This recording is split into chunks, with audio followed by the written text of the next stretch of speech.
Tapi intinya, jadi selama habitat itu dan makan itu cukup, satwa liar itu tidak akan terganggu. Tapi kalau habitatnya sudah yang harusnya sepi, tapi banyak suara gensul, banyak ini, nah itu yang terganggu. Sehingga banyak orang diterkam di dalam kawasan hutan, tapi tidak dilakukan. Dia ilegal kan? Karena dia juga melakukan pelanggaran. Sebenarnya banyak. Jadi konflik satwa liar. Jadi memang ada beberapa teknik penanganannya ya. Sampai apa itu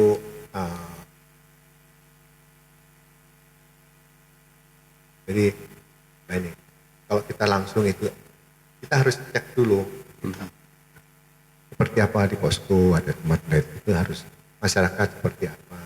Karena ada juga contoh harimau yang anaknya itu diburu, dia mencari harimau itu sampai ke kampung. Mungkin ingat nggak yang kasusnya siapa itu yang di Riau?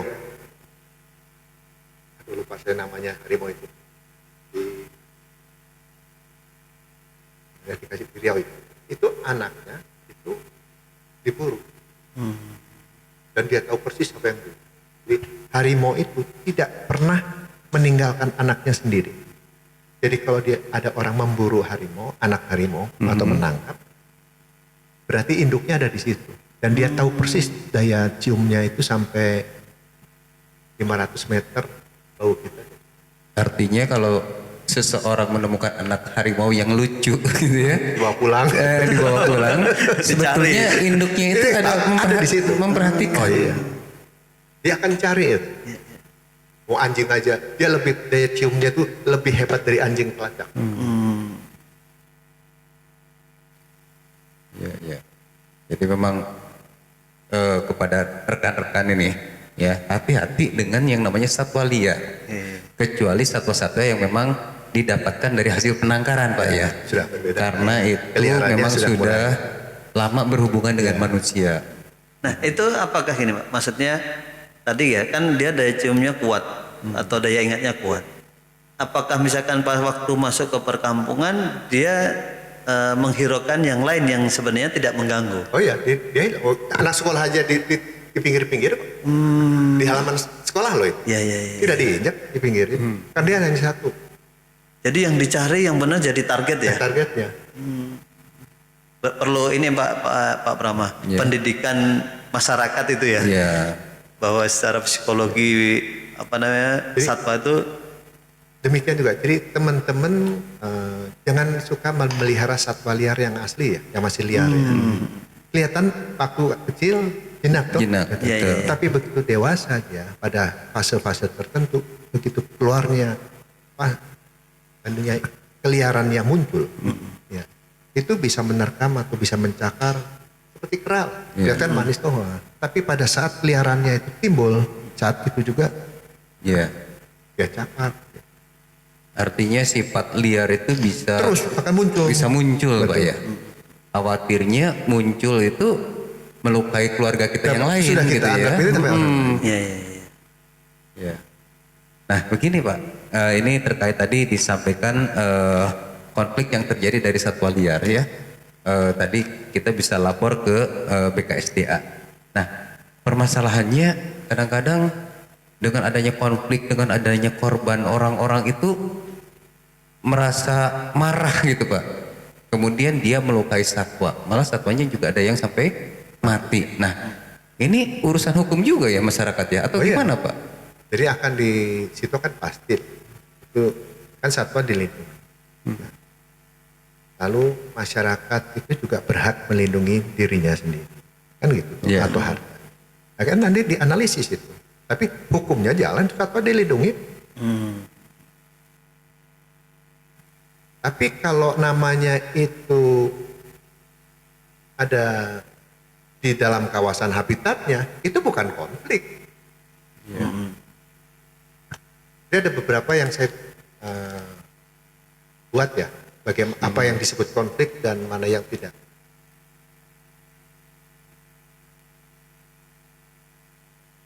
Nah, contoh ya, ini pengalaman di Riau ya. Tahun 90 itu hutan masih cukup besar kan. Tahun 2010 tahun kemudian kita lihat.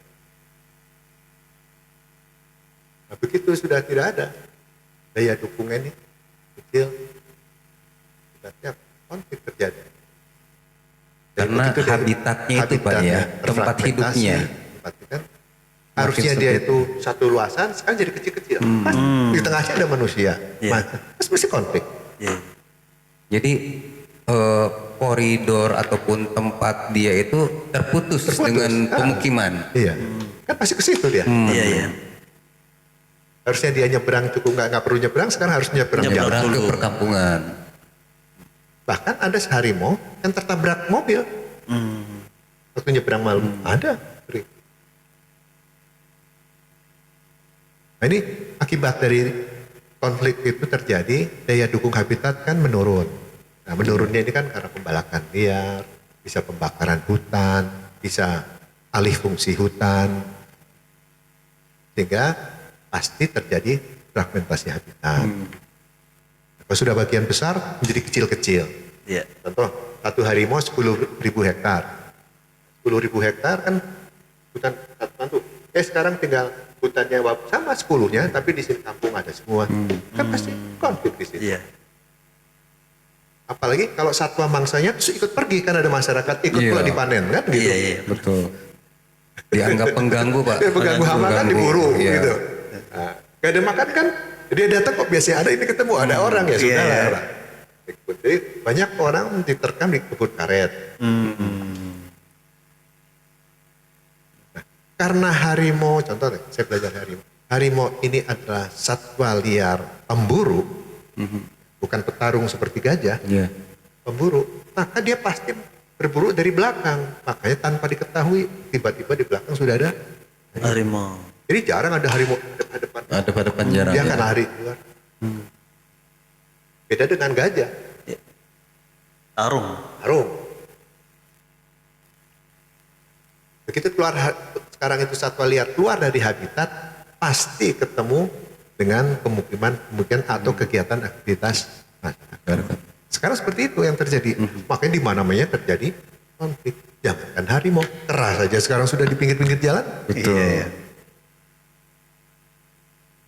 Ya kan? Kita sih pasti tidak mau ke Rumpin itu ke sana. Iya, iya. Dari Rumpin mau kemana itu? Yang Serpong. Iya. Kan kera banyak gitu. Itu memang betul yang Bapak sampaikan. Kondisi itu terjadi pada saat musim kemarau Pak. Betul. Nah sekarang musim penghujan Musim kita penghujan, jarang melihat iya. kera ada di situ. Pucuk melimpah, Iya. pucuk daun. Air ada. Iya. Coba kalau kemarau. Tuh, ke masyarakat itu. Karena di masyarakat banyak pohon buah-buahan. Nah, masa apalagi itu ya. Jadi artinya apa? Ya kita harus melihat, dipelajari kok penyebabnya itu apa. Nah, dulu kan nggak pernah ada itu. Iya, Nah, iya. sekarang banyak. Nih, ini Iya. kok muncul di situ ada apa? Apakah dari sana terus nyebrang, habitat di dalam, atau pembukaan perumahan? Nah, itu kan nggak ngerti. Karena apa? Tidak dipetakan. Saya jadi penasaran Pak Prama, Pak Waldemar. Artinya sebenarnya masyarakat itu kan sebenarnya sudah lama juga berada di artinya berdekatan dengan habitat satwa ya. Ataukah mungkin generasi berikutnya yang mereka kurang bersahabat atau masyarakat juga terdorong juga karena saya butuh makan juga akhirnya dia masuk juga gitu. Iya, itu dia. Kan semakin bertambah jumlahnya. Nah, kalau dia bergantung pada kawasan atau hutan, dia akan kembali ke hutan. Tapi kalau dia bergantungnya kepada di pasar, ya ngapain ke hutan, mau makannya di pasar. Paling Iya, hanya pemukiman. Pemukiman paling masyarakat apa satwa itu oke yang diambil. Iya. Karena dekat. Berarti artinya apa? Di hutan itu, di habitatnya itu tidak ada. Sudah minimal berkurang lah, makanya dia kenapa keluar.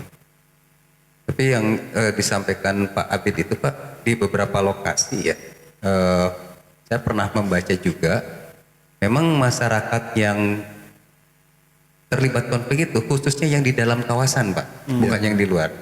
Itu juga karena masyarakat-masyarakat pendatang. Betul. Artinya mereka datang dari jauh, ingin memperbaiki nasib, membuka lahan di dalam kawasan hutan yang tidak paham bahwa di situ habitatnya satwa liar gitu. Itu kayaknya ada risetnya nggak ya? Bagus kayaknya ya jadi. Iya, betul. Karena ya mungkin beberapa lokasi memang ditemukan bahwa itu memang orang dari luar bukan masyarakat setempat ya. Kalau orang setempat kan mungkin paham Sudah ya. paham ya. Jadi sudah tahu apa perilakunya. Perilaku. Seperti apa. Jadi minimal. Nah, coba kita lihat lokasi konflik ya. Lokasi konflik itu kalau kita di tatanan kehutanan kan atau nasional kan ada kawasan lindung, itu hutan konservasi dan hutan lindung ya. Kalau di sini kawasan lindung terjadi kawasan lindung itu bukan konflik. Itu menyerahkan diri lah masyarakatnya. Iya, iya. Nah, kawasan budidaya nih, nah ini kemungkinan terjadi hutan produksi kan ada dikasih izin toh, Iya, rekayasa.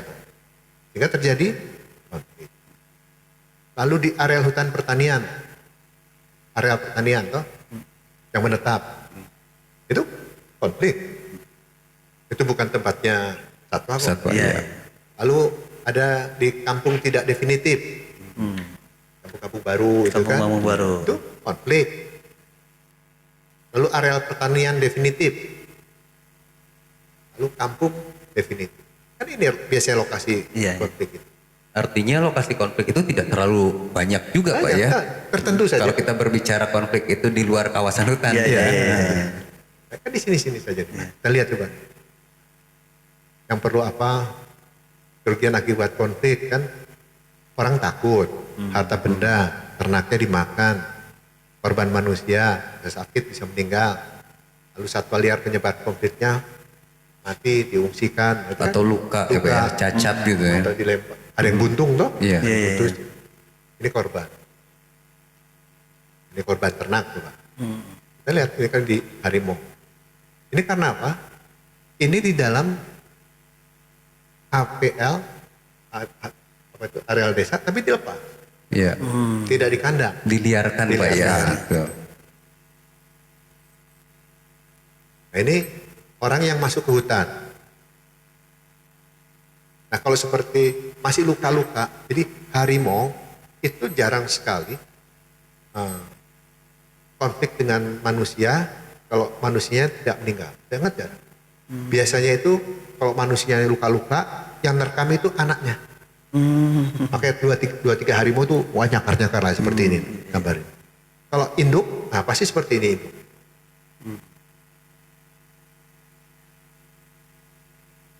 Paling habis itu semua setulang-tulangnya.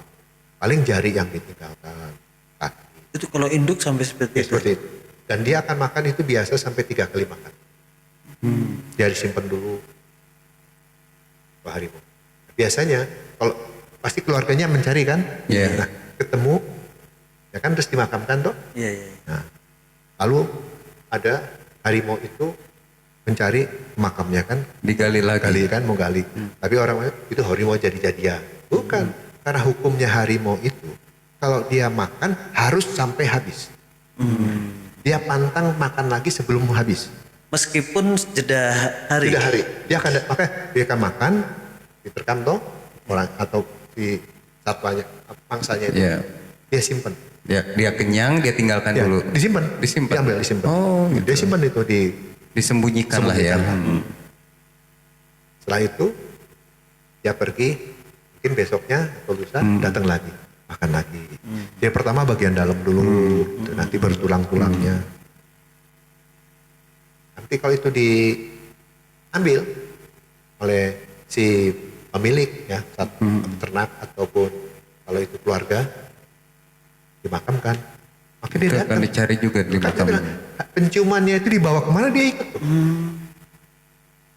Sampai ke makamnya gitu. Nah orang bilang kalau itu kan wah itu harimau jadian. Bukan karena dia harus Iya, habis. iya, iya. Harimau beneran padahal. ya. Iya. Oke. Kan kematiannya bisa juga harimau yang mati kan dijerat. Nih. Ya. Ini banyak beberapa teknik-teknik dasar hukumnya jelas bagaimana semua ada lah untuk bagaimana penanganan konflik itu dan apa yang dilakukan, risiko konflik, timnya ada, bupati toh, anggotanya, tim koordinasi itu gubernur kan, wakil ketuanya kepala dinas, sekretarisnya kepala KSD. Kalau untuk konflik yang terjadi di luar kawasan Pak, biasanya konflik satwa yang besar Pak ya, Iya. Gajah itu yang biasa terjadi di Sumatera itu masuk ke wilayah trans gitu Iya. kan, yang memang wilayah itu sudah disiapkan pemerintah untuk masyarakat. Nah, itu bagaimana terkait dengan ganti ruginya itu, kerusakan yang ditimbulkan oleh satwa liar akibat mereka tidak mendapatkan cukup pakan di dalam, ya, kemudian masuk ke dalam masyarakat. Apakah ada dari tim ini Pak untuk memberikan kompensasi kepada masyarakat? Harusnya ada. Kan itu bisa dinilai. Iya. Apakah pakai APBN, apakah pakai APBD, Ya. itu harus. Oh itu dirusak oleh satwa liar. Diterkam saja atau apa, masih ada apa namanya ya, biaya, bukan biaya, uang santunan lah. gitu ya. Santunan. Santunan, kerohiman gitu ya. Itu harus. Gitu. Jadi yang penting itu intinya sudah. Saya mencoba waktu itu bagaimana sih yang disebut konflik seperti apa. Ini arah bagaimana penanggulangan konflik ya. Prosedurnya diusir, apakah ditangkap atau ditembak, boleh kalau kondisi tertentu. Oh bisa juga ya Pak Bisa. ya, Kondisi untuk tertentu, kondisi tertentu. Nah ini maksudnya informasi-informasi kaitan tadi Pak, boleh ditembak atau ini, itu melalui jalur apa Pak? Sosialisasi teman-teman dari KSDA? Ya, sosialisasi hukum ya, seperti gini-gini kan bisa juga. Oh iya, mudah-mudahan ini jadi sarana Pak Prama. Betul, informasi Mungkin memang untuk kita perlu masyarakat. detailkan ya Iya. nanti ya. Maksudnya aturannya apa itu perlu dirincikan Cara gitu ya. penangkapan, satwanya diangkut, ditranslokasi, dilepas liarkan. Itu ada teknisnya. Ya, kalau itu memang bisa diamankan harimaunya atau satwa pengganggunya atau satwa konfliknya, nah dibawa. Contohnya ini dilepas liarkan kan, tangkap dulu, disimpan. Ini anak-anak ya Pak, Ya, diajarin ya, mereka ngerti ya. nah, kita potret dulu tuh. Jangan sampai salah tangkap gitu loh. Nah, jenisnya ini yang ditangkap bahasa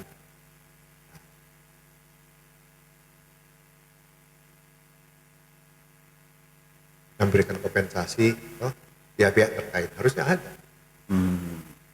Sudah diatur ya. Iya. Apalagi areal itu dijadikan perkebunan di situ. Nah, pemegang membuka izin kan bertanggung jawab. Pemda kan yang mengeluarkan izin, kementerian yang mengeluarkan izin, ya harus bertanggung jawab. Gitu. Apa bentuknya? Apakah di Perda? Apakah Permen? Seperti itu.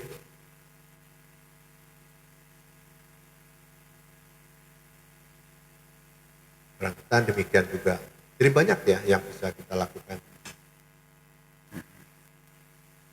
Nah, baik, jadi perlu semua para pihak itu tahu bagaimana memperlakukan habitat satwa liar dan satwa liarnya sehingga tidak perlu terjadi konflik sebetulnya kalau kita melakukan secara terpadu bersama-sama.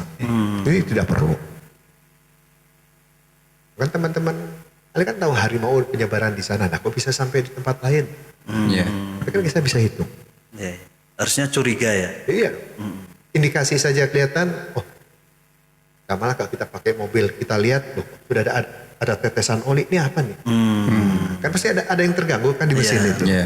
Sama lah, kalau ada satwa liar, misalkan orang hutan, tiba-tiba yang awalnya nggak pernah kita lihat, masyarakat tidak pernah lihat, tiba-tiba terus melihat. Jadi kan harus jadi indikator berarti Sesuatu, ya. sesuatu di sana kan gitu. Bukan sesuatu yang oh ini Lah iya kan? ada siluman. Sehingga tidak perlu sampai terjadi, apalagi dengan alat-alat kamera trap semua kan, batas hutan ya kasih kamera semua, apalagi video kan, banyak gitu. Termasuk mungkin ini Pak ya, kalau kita dari sisi ilmu satwa liar, contoh misalnya gajah. Gajah-gajah yang dulunya itu sebagai apa istilahnya itu, rajanya atau apa itu, kepalanya, kemudian dia dikalahkan, tersisih, dia jadi gajah penyendiri. Betul. Nah, itu biasanya yang suka membuat permasalahan itu juga gajah-gajah tunggal seperti itu, Nah, ya, Pak. makanya itu ditangkap kan gitu Nah, itu supaya dia. dia tidak tertekan di situ, dipindahkan ke Konservasi area yang gajah lain-lain, ya, atau konservasi area yang lain. gajah, Iya. apakah dia sebagai indukan Itu menjadi tanggung jawab manajemen mungkin, Pak ya. manajemen pemerintah. Manajemen yang mengelola kawasan tersebut. Jadi tugas konservasi itu satwa liar dan habitatnya itu KSD Awan Taman Nasional itu ke depan tuh sekarang kan habitat tuh terfragmentasi ya.